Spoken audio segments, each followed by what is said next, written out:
अस्सलाम वालेकुम। Paste talks में खुश आमदीद। एक नई स्टोरी के साथ मैं हूँ अथरूबा रज़ा।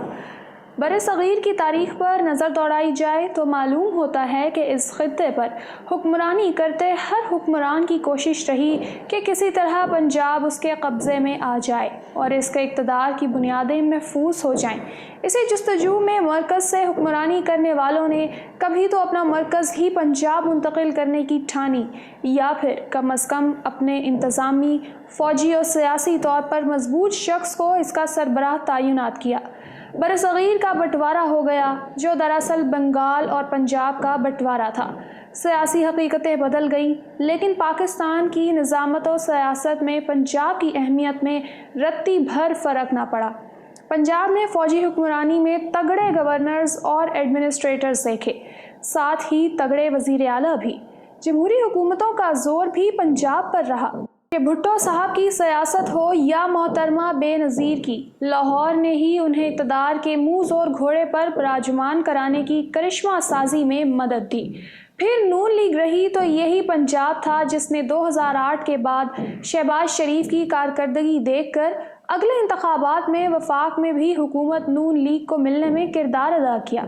लेकिन फिर तहरीक इंसाफ आ गई। पहले तो पंजाब से क्लीन बोल्ड होते रहने वाली पार्टी ने पंजाब के ही जादूगर तरीन की मानी तो तहरीक इंसाफ का जादू वफाकी ताकत के ऐवानों के सर चढ़ा और अभी तक बोल रहा है। लेकिन सियासी रिवायत में एक बदमज़ा हरकत उस्मान बुज़दार की बतौर वज़ीर आला तैनाती से सियासत में पंजाब की अहमियत की ठीक ठाक बेकदरी की गई। जिस दिन बुज़दार ने हल्फ लिया, तहरीक इंसाफ के इशारों पर चलने वाले मीडिया ने इस अमल को इनकलाब फ़रांस के मुशाबे करार दे दिया। इसे लंबी लंबी खबरें लाने वाले मीडिया के एक मखसूस हिस्से ने यहाँ तक कह दिया कि खातून अव्वल के इस्तिखारे ने बुज़दार को इमरान खान का लकी चार्म करार दिया है और वज़ीर आज़म को बताया गया है कि अगर ये ना रहे तो आप भी जाएंगे। ताहम जल्द ही ये बुखार उतरा और ये बात दुरुस्त है कि मीडिया समेत अपोजिशन और ताकत के असल मराकज़ जब भी इमरान खान पर दबाव डालना चाहते हैं वो उस्मान बुज़दार पर चढ़ दौड़ते हैं। लेकिन ज़िम्मेदार मीडिया ज़राए भी यही कह रहे हैं कि खान साहब बुज़दार के मामले पर ताकतवरों को भी साफ जवाब दे चुके हैं। इसके बावजूद उस्मान बुज़दार साहब इतना वक्त और कप्तान का इतना एतमाद मिलने के बावजूद अपनी परफॉर्मेंस में ज़रा सा भी फ़र्क लाने से कासिर हैं। हत्ता कि अपनी परफॉर्मेंस से मुतल्लिक मीडिया इमेजिंग और सियासी बयानिए बदलने में भी नाकाम हैं। अब हाल ही में जावेद चौधरी ने कॉलम लिखा है जिसमें उन्होंने 8 अगस्त को वज़ीर आला पंजाब से मुलाकात और उनसे होने वाली गुफ्तगू का अहवाल लिखा है, जिसमें ऐसे इंकशाफात किए गए हैं जिनके बाद उस्मान बुज़दार की ऐसी शिबी सामने आती है जिसमें वो एक नहायत सादे, नातजुर्बाकार और गैर तरबियत याफ्ता सियासतदान नज़र आते हैं। जावेद चौधरी ने वज़ीर आला पंजाब की टेक्नोलॉजी से नाआशना होने का भी नक्शा उन्हीं की ज़ुबानी खींचा है, जबकि सियासी और ख़ास तौर पर इंतज़ामी तौर पर फारिगुल बाल होने की तस्दीक भी बुज़दार साहब ने अपने मुंह से की है।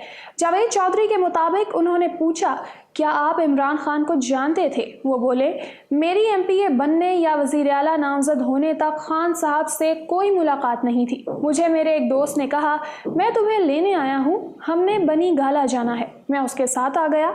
मैंने उन्हें रोक कर कहा, और आपके इस दोस्त का नाम जमील गुज्जर था? वो हंसकर बोले, हाँ ये भी थे और भी थे। वहाँ मेरी खान साहब से पहली मुलाकात हुई, जहांगीर तरीन से दूसरी मुलाकात थी, लेकिन उन्होंने मुझे पहचाना तक नहीं। मैं पार्टी के किसी भी शख्स को नहीं जानता था।